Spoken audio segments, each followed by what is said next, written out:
Good morning, it's James. I do hope and pray this message finds you and your loved ones peaceful, thriving, and well. And probably I should look in the mirror before I push the go button because it looks like Smurf is actually presenting today. Hey, Smurf. Well, good morning. I'm really excited about today's message, and I hope this really inspires you to potentially rededicate yourself to a level of self-love and care that is absolutely necessary.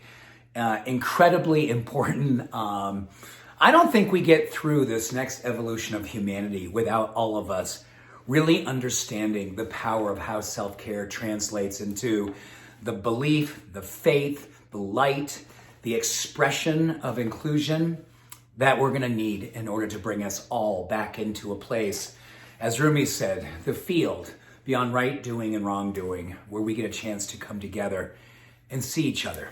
And maybe see each other for the very first time. Soft eyes, accepting eyes.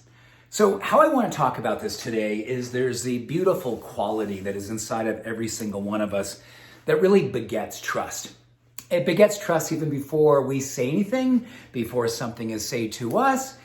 And the beauty is it really gives us an opportunity to see each other, regardless of how we perceive this person, those people may be, and how they may see us as being.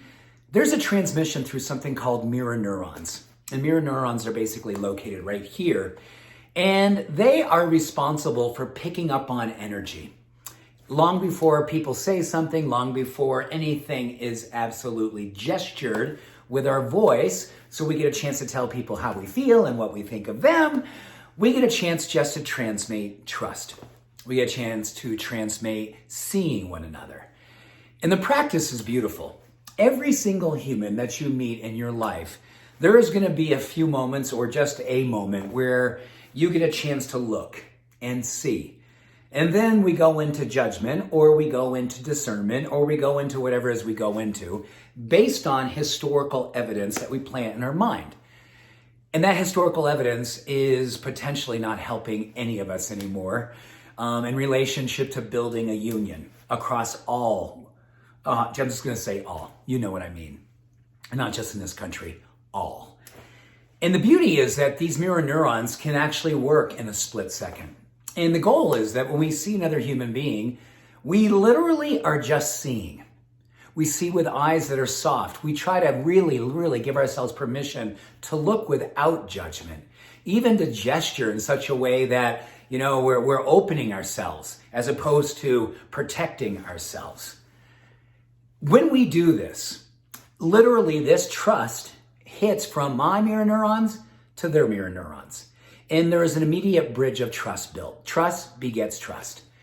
And it really initiates with how it is that all of us decide we will see each other. Now, this may sound a little, or maybe a lot, too optimistic. But here's what I believe. I believe every single one of us in this world, underneath whatever it is that we carry and what we've learned to carry or what we believe we need to carry in order to protect ourselves or legitimize what it is that we believe, don't we all believe that underneath all of this is a desire to be seen, a desire to feel belonging, to feel a sense of inclusion, that we can put our guard down and be vulnerable, and we can be loved. Every broken person, and I believe every single human being has varying degrees of brokenness. And if we've been very broken, it typically shows up in a wall.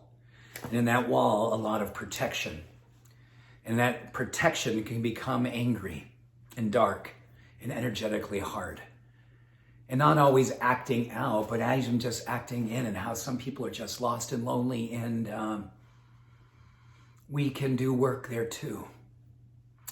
We don't necessarily have to figure out what it is where people have been, but we can all know that people are carrying something. Every single one of us, we are carrying something. So the practice is, are we willing and open to give ourselves permission in those very first moments of seeing another human being, to see them with love, to see them with openness, just to simply see them with soft, beautiful eyes. And then we can see what happens. Oh, it's beautiful work. The mirror. I think that's a spiritual practice as well, right? When we're looking at someone, we are also looking at ourselves. What a beautiful practice for the times that we're living in. Thank you for leaning in with all your heart. I see you and I love you. I deeply appreciate you. Bye for now.